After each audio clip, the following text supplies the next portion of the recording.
ತಜ್ಞರು, ಗಾಂಧಿವಾದಿಗಳು, ಗಾಂಧಿ ತತ್ವವನ್ನ ಪಾಲನೆ ಮಾಡ್ಕೊಂಡ್ಬಂದಂತವರು ಸಾವಿರಾರು ಜನಗಳಿಗೆ, ಲಕ್ಷಾಂತರ ಜನಗಳಿಗೆ ಇವತ್ತು ಶಿಕ್ಷಣ ಕೊಟ್ಟಂತ ಮಹಾನಿಗಳು ಇಂಥವರ 100 ವರ್ಷಗಳ ಜನ್ಮ ದಿನೋತ್ಸವನ ಇವತ್ತು ಪಾದ ಯಾತ್ರೆ ಮಾಡಿಕೊಂಡು ಅವರು ಹುಟ್ಟಿದ ಸ್ಥಳಕ್ಕೆ ಹೊರಟಿರುವ ಎಲ್ಲ ಪಾದಯಾತ್ರಿಗಳಿಗೂ ಅವರು ತುಂಬ ಧನ್ಯವಾದಗಳು. ಹಾಗೆ ವಿಜ್ಞಾನದ ಕಡೆಗಿಂದ ನಮ್ಮ ನಡಿಗೆ ಅಂತೇಳಿ ಇವತ್ತು ಏನು ಜನವರಿ 27ರಿಂದ 31ನೇ ತಾರೀಕುವರೆಗೂ ಈ ಒಂದು ಕಾರ್ಯಕ್ರಮ ನಡೀತಾ ಇದೆ. ಇವತ್ತು ಮೊಟ್ಟ ಮೊದಲನೇ ಬಾರಿಗೆ ದೊಡ್ಡಬಳ್ಳಾಪುರಕ್ಕೆ ಆಗಮಿಸಿದ್ದಾರೆ. ವಿಶೇಷ ಏನಂದ್ರೆ ಎಚ್ ನರಸಿಂಹಯ್ಯರು ದೊಡ್ಡಬಳ್ಳಾಪುರದಲ್ಲಿ ಏನು ಅವರು ಬಾಲ್ಯದಲ್ಲಿ ವಿದ್ಯಾಭ್ಯಾಸ ಮಾಡೋ ಟೈಮಲ್ಲಿ ನಮ್ಮ ಕೊಂಗಡಪ್ಪರು ಅವ್ರ ಮನೆಯಲ್ಲಿ ಊಟ ಮಾಡಿಕೊಂಡು ಅವರ ವಿದ್ಯಾಭ್ಯಾಸಕ್ಕೆ ಸಹಕಾರ ಕೊಟ್ಟಂತವ್ರು ನಮ್ಮ ದೊಡ್ಡಬಳ್ಳಾಪುರಿನ ಅಂದಿನ ಪುರಸಭಾ ಅಧ್ಯಕ್ಷರು 1932ರಲ್ಲಿ ಅವರು ಇಲ್ಲಿ ಇದ್ದಂಥ ಸಂದರ್ಭದಲ್ಲಿ ಅವ್ರಿಗೆ ವಿದ್ಯಾಭ್ಯಾಸ ಸಹಕಾರ ಕೊಟ್ಟಂತವ್ರು. ಆವತ್ತು ಇಲ್ಲಿಂದ ಕಾಲ್ನಡಿಗೆಯಲ್ಲಿ ಬೆಂಗಳೂರಿಗೆ ಹೋಗಿ ವಿದ್ಯಾಭ್ಯಾಸ ಮಾಡಿ ಇಷ್ಟು ದೊಡ್ಡ ಮಟ್ಟಿಗೆ ವಿಶ್ವನೇ ಇವತ್ತು ಅವರು ನೋಡೋಂಥದ್ದು ನರಸಿಂಹಯ್ಯ ಅಂದರೆ ಶಿಕ್ಷಣ ಅಂದರೆ ನರಸಿಂಹಯ್ಯ ಅಂತ ಮಹನೀಯರ ಜನ್ಮ ದಿನೋತ್ಸವ ಕಾರ್ಯಕ್ರಮಕ್ಕೆ ಜನಪ್ರಿಯ ಶಾಸಕರು, ಆತ್ಮೀಯ ಮಿತ್ರರು, ಏನು ಯುವಕರ ಕಣ್ಮಡಿ ಆದಂಥ ಮಾನ್ಯ ಶಾಸಕರಾದಂಥ ಧೀರಜ್ ಮುನ್ರಾಜ್ ಸಾಹೇಬರು ಈ ಒಂದು ಕಾರ್ಯಕ್ರಮ ಆಗಮಿಸಿದ್ರೆ ಅವರು ಕೂಡ ಸ್ವಾಗತನ ಬಯಸೋಣ.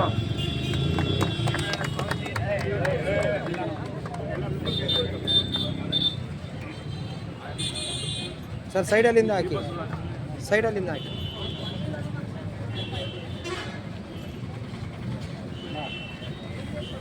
ಈ ಒಂದು ಇಷ್ಟು ದೊಡ್ಡ ಮಟ್ಟದ ಕಾರ್ಯಕ್ರಮ ಒಂದು ಪಾದಯಾತ್ರೆ ಮಾಡಬೇಕು ಅಂದ್ರೆ ಅದಕ್ಕೆ ಯಾರಾದರೂ ಸ್ಫೂರ್ತಿರ್ತಾರೆ.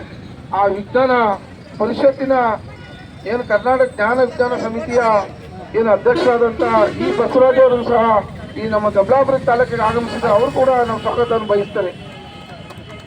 ಹಾಗೆ ಆತ್ಮೀಯ ಸ್ನೇಹಿತರು, ನನ್ನ ಬಾಲ್ಯದ ಗೆಳೆಯರು, ದೊಡ್ಡಬಳ್ಳಾಪುರ ತಾಲೂಕಿನ ಬಿಜೆಪಿಯ ತಾಲೂಕು ಅಧ್ಯಕ್ಷರಾದ ಮಾಜಿ ದರ್ಗಾ ಜೋಗಳ್ಳಿ ಪಂಚಾಯತಿಯ ಅಧ್ಯಕ್ಷರಾದಂಥ ನಾಗೇಶ್ವರು ಸಹ ಆಗಮಿಸಿದ್ದಾರೆ. ಅವರು ಕೂಡ ಸ್ವಾಗತವನ್ನು ಬಯಸೋಣ.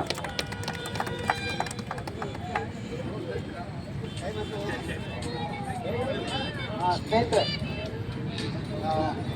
ಮಲ್ಲೇಶ್ ಅಂದ್ಬಿಟ್ಟು ಅವ್ರು ಎಷ್ಟೊಂದು ವಿಷಯ ನಮಗೆ ಗೊತ್ತಿಲ್ಲದಂತ ವಿಷಯವನ್ನ ಪ್ರಸ್ತಾಪ ಮಾಡಿದ್ದಾರೆ. ಧನ್ಯವಾದಗಳು ನಿಮ್ಗೆ. ಉಪಾಧ್ಯಕ್ಷರು, ನಗರಸಭೆ ಉಪಾಧ್ಯಕ್ಷರು ಮತ್ತು ನರಸಿಂಹಯ್ಯನವ್ರ ಬಗ್ಗೆ ನಮಗೆ ಗೊತ್ತಿಲ್ಲದಂತ ಕೆಲವು ವಿಷಯಗಳು ಅವ್ರು ನಮಗೆ ತಿಳಿಸ್ಕೊಟ್ಟಿದ್ದಾರೆ. ಧನ್ಯವಾದ. ಸ್ನೇಹಿತರೆ, ನಾವು ಕಳೆದ ವರ್ಷ ಒಂದು ಇಂಡಿಯನ್ ಲೈಬ್ರರಿ ಕಾಂಗ್ರೆಸ್ ಅಂತ ಮಾಡಿದ್ವಿ ಬೆಂಗಳೂರಿನಲ್ಲಿ. ಆದರೂ ಕೂಡ ನಾವು ಶಾಸಕರನ್ನ ಭೇಟಿ ಮಾಡಿ ಆ ಕಾರ್ಯಕ್ರಮಕ್ಕೆ ಆಹ್ವಾನ ಮಾಡಿದ್ವಿ, ಬರೋಕ್ಕಾಗಲಿಲ್ಲ. ಆದರೆ ನಮ್ಗೆ ಅವರು ಸಹಕಾರವನ್ನು ಕೊಟ್ಟಿದ್ರು. ನಿಮ್ಮ ಡಾಕ್ಟರ್ ಎಲ್ ಹನುಮಂತಯ್ಯನವರು ಫೋನ್ ಮಾಡಿದ್ರು ಅವ್ರಿಗೆ. ಈ ಪಾದಯಾತ್ರೆ ಸಂದರ್ಭದಲ್ಲೂ ಕೂಡ ನಾವು ಅವ್ರನ್ನ ಭೇಟಿ ಮಾಡೋದಕ್ಕೆ ಪ್ರಯತ್ನ ಪಟ್ವಿ. ನಮ್ಮ ಸ್ಥಳೀಯ ಶರೀಫ್ ಅವರು ಅವ್ರನ್ನ ಭೇಟಿ ಮಾಡಿ ನಮ್ಮ ಈ ಕಾರ್ಯಕ್ರಮಕ್ಕೆ ಆಹ್ವಾನ ಮಾಡಿದ್ದಾರೆ. ನಾವು ಕರ್ನಾಟಕ ಜ್ಞಾನ ವಿಜ್ಞಾನ ಸಮಿತಿ ಪರವಾಗಿ ಸ್ವಾಗತಿಸುತ್ತೇನೆ. ಅಭಿನಂದನೆಗಳು. ಇಂತಹ ಪ್ರಯತ್ನಗಳು ಜನಪ್ರತಿನಿಧಿಗಳ ಬೆಂಬಲ ಬೇಕಾಗುತ್ತೆ. ಸರಿ, ಪ್ಲೀಸ್.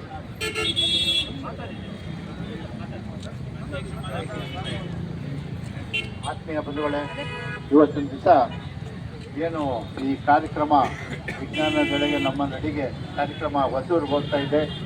ಈ ಒಂದು ಕಾರ್ಯಕ್ರಮದ ಒಂದು ಭಾಗವಾಗಿ ದೊಡ್ಡಬಳ್ಳಾಪುರಕ್ಕೆ ಇವತ್ತು ಬಂದಿದೆ. ನಾಳೆ ದೊಡ್ಡಬಳ್ಳಾಪುರದಲ್ಲಿ ನಗರದ ಪ್ರಮುಖ ರಸ್ತೆಗಳಲ್ಲಿ ಮೆರವಣಿಗೆಗಳು ಹೊರಡುವ ಮೂಲಕ ಈ ಕಾರ್ಯಕ್ರಮವನ್ನು ನಾವು ಗೌರಿಬಿದನೂರು ತಾಲೂಕಿಗೆ ಬಿಟ್ಕೊಡ್ತಾ ಇದ್ದೀವಿ. ನಾವು ದೊಡ್ಡಬಳ್ಳಾಪುರ ಜನತೆಯ ಪರವಾಗಿ ಈ ಕಾರ್ಯಕ್ರಮಕ್ಕೆ ನಿಮ್ಮೆಲ್ಲರಿಗೂ ಸ್ವಾಗತ. ಹಾಗೆ ದೊಡ್ಡಬಳ್ಳಾಪುರದ ಜನಪ್ರಿಯ ಶಾಸಕರಾದ ಧೀರಜ್ ಮುನ್ರಾಜ್ ಅವರು ಆಗಮಿಸಿದ್ದಾರೆ. ಧೀರಜ್ ಮುನ್ರಾಜ್ ಅವರು ಈ ಕಾರ್ಯಕ್ರಮದ ಕುರಿತು ಒಂದೆರಡು ಮಾತಾಡಬೇಕಂತ ನಾನು ಈ ಕಳಕಳಿಯಿಂದ ಕೇಳ್ಕೊಳ್ತಾ ಇದ್ದೀನಿ.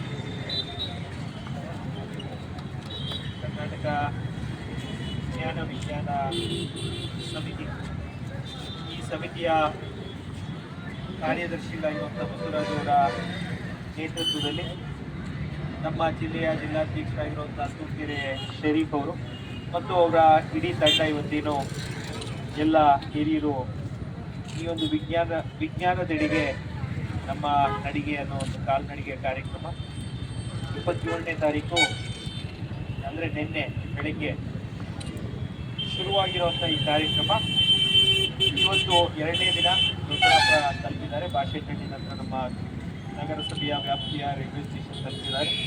ನಮ್ಮ ನಗರಸಭೆಯ ಉಪಾಧ್ಯಕ್ಷರು ಸನ್ಮಾನ್ಯ ಮಲ್ಲೇಶಣ್ಣವರು ಅವ್ರನ್ನ ಸ್ವಾಗತವನ್ನು ಮಾಡಿ ಅವರ ಭಾಷಣದಲ್ಲಿ ಇತಿಹಾಸ ಏನಿದೆ ಪದ್ಮ ಭೂಷಣ ಡಾಕ್ಟರ್ ಎಚ್ ನರಸಿಂಹಯ್ಯನವರ ಜನ್ಮ ಇತಿಹಾಸ ನಮ್ಮ ಪಕ್ಕದ ತಾಲೂಕು ಗೌರಿಬಿದನೂರು ತಾಲೂಕಿನ ಹೊಸೂರು ಹೋಬಳಿಯಿಂದ ಅವರೇನು ಹೊಸೂರು ಗ್ರಾಮದಲ್ಲಿ ಹುಟ್ಟೂರಲ್ಲಿ ಅವರು ಜನಿಸಿ ವಿಶ್ವವಿಖ್ಯಾತರಾಗಿ ಸ್ವಾತಂತ್ರ್ಯ ಹೋರಾಟಗಾರರಾಗಿ ಶಿಕ್ಷಣ ತಜ್ಞರಾಗಿ ವೈಜ್ಞಾನಿಕ ಶಿಕ್ಷಕರಾಗಿ ನಮ್ಮ ದೇಶಕ್ಕೆ ಅವರದೇ ಆದ ನಿಟ್ಟಿನಲ್ಲಿ ಒಂದು ಸೇವೆಯನ್ನು ಸಲ್ಲಿಸಿದ್ದಾರೆ. ಅವರ ಒಂದು ಜನ್ಮ ಶತಮಾನೋತ್ಸವದ ಪ್ರಯುಕ್ತ 100 ವರ್ಷಗಳ ಶತಮಾನೋತ್ಸವದ ಪ್ರಯುಕ್ತ ಇವತ್ತು ಈ ಒಂದು ವಿಜ್ಞಾನದೆಡೆಗೆ ನಮ್ಮ ನಡಿಗೆ ಪಾದಯಾತ್ರೆಯನ್ನ ಮುಂದುವರಿಸ್ತಾ ಇದ್ದಾರೆ. ಸ್ವಲ್ಪ ಹಿಡ್ಕೊಂಡು ಹಾಗಾಗಿ ಈ ಒಂದು ಕಾಲ್ನಡಿಗೆಯಲ್ಲಿ ಬಂದಿರುವಂಥ ಎಲ್ಲ ಈ ಸಂಘದ ಪದಾಧಿಕಾರಿಗಳಿಗೆ ಮತ್ತು ಡಾಕ್ಟರ್ ಎಚ್ ನರಸಿಂಹಯ್ಯನವರ ಅನುಯಾಯಿಗಳಿಗೆ ದುರ್ಗಾಪುರ ತಾಲೂಕಿಗೆ ಸ್ವಾಗತವನ್ನು ಕೋರ್ತಾ ರಾತ್ರಿ ತಾವೇನು ಇಲ್ಲೇ ವಾಸ್ತವ್ಯವನ್ನು ನಮ್ಮ ಐದೇರು ಹೋಗ್ತೀರಾ. ಅದಾದ ಬೆಳಗಿನ ಜಾವ ತಾಲೂಕಿನ ಇನ್ನು ಮುಂದಕ್ಕೆ ಕಂಠನಕುಂಟೆ ಮೇಲೆ ಗೌರಿಬಿದನೂರು ರೈಲ್ವೆಯಲ್ಲಿ ಏನು ಮುಂದುವರಿತೀರಾ. ನಮಗೆ ಶುಭವಾಗಲಿ. ಬಚ್ಚಳ್ಳಿ, ಮಾಗಡಿ, ಗುಂಜೂರು ಈ ಒಂದು ರೂಟಲ್ಲಿ ಗುಂಜೂರು ದಾಟ್ಕೊಂಡು ಕೋಟೆಬಾವಿ ಏನು ತಲುಪ್ತೀರಾ. ನಮಗೆ ಶುಭವಾಗಲಿ. ತಾಲೂಕಿನ ಪರವಾಗಿ, ತಾಲೂಕಿನ ಶಾಸಕನಾಗಿ, ತಾಲೂಕು ಆಡಳಿತದ ಪರವಾಗಿ ತಮ್ಮೆಲ್ಲರಿಗೂ ಸ್ವಾಗತವನ್ನು ಕೋರ್ತಾ ಇಂಥ ಮಾನ್ಯರ ಪರಿಚಯವನ್ನು ಮಕ್ಕಳಿಗೂ ಮಾಡಿಸಬೇಕು ಅಂತ ನನ್ನ ಆಲ್ರೆಡಿ ಹೇಳಿದ್ಮೇಲೆ ಬಿ ಅವರಿಗೂ ಡೈರೆಕ್ಷನ್ ಕೊಟ್ಟಿದ್ದೀನಿ. ನಮ್ಮೆಲ್ಲರಿಗೂ ಹೆಚ್ಚಿನ ಸಹಕಾರವನ್ನು ನೀಡ್ತಾರೆ ಅಂತ ಹೇಳ್ತಾ ನಮ್ಮ ತಾಲೂಕಿನ ಪರವಾಗಿ ಮತ್ತೊಮ್ಮೆ ಪದ್ಮಭೂಷಣ ಡಾಕ್ಟರ್ ಎಚ್ ನರಸಿಂಹಯ್ಯನವರ ಜನ್ಮ ಶತಮಾನೋತ್ಸವದ ಹಾರ್ದಿಕ ಶುಭಾಶಯಗಳನ್ನು ಸರ್ವರಿಗೂ ತಿಳಿಸಿ ನಾನು ಕರೆದು ಮಾತಾಡಲಿಕ್ಕೆ ಅವಕಾಶ ಕೊಟ್ಟಂಥ ಎಲ್ಲ ಹಿರಿಯರಿಗೂ ವಂದಿಸಿ ನಮ್ಮ ತಾಲೂಕು ಅಧ್ಯಕ್ಷ ನಾಗೇಶಣ್ಣವರು ಬಂದು ನಮ್ಮ ಜೊತೆ ಬಂದಿದ್ದಾರೆ ಮತ್ತು ನಮ್ಮೆಲ್ಲ ಪ್ರಮುಖ ಮುಖಂಡರು ಬಂದಿದ್ದಾರೆ. ಧನ್ಯವಾದಗಳನ್ನು ಹೇಳ್ತಿದ್ದಾರೆ. ಎಲ್ಲರಿಗೂ ಧನ್ಯವಾದಗಳು ತಿಳಿಸ್ತಾರೆ ಮಾತನ್ನು ಮುಗಿಸ್ತೀನಿ.